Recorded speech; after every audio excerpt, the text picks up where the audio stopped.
Alright, magandang umaga. Ito, nilalagyan nila pamporma yung 4x4 by 7. Ayan, tapos mamaya bubukasan na nila simento ito.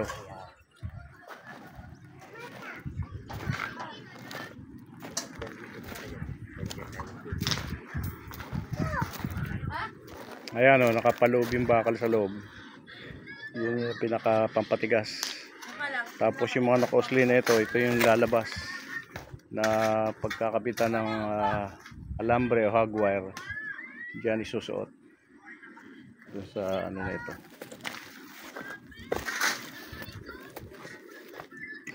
Ayan, bubuhusan lang nila ng simento ito. At patutuyuin. Ilang minuto bago nyo anuhin? Bago nyo tagalin to? 5 minutes lang. 5 minutes lang? Pwede na. O 5 minutes lang. Pwede nang tagalin tong ano, pag nabuhusan na. Itong forma. Itong forma ng concrete post. Alright guys, thank you for watching. Ganda umaga sa lahat. Ingat po tayo sa maghapon na ito.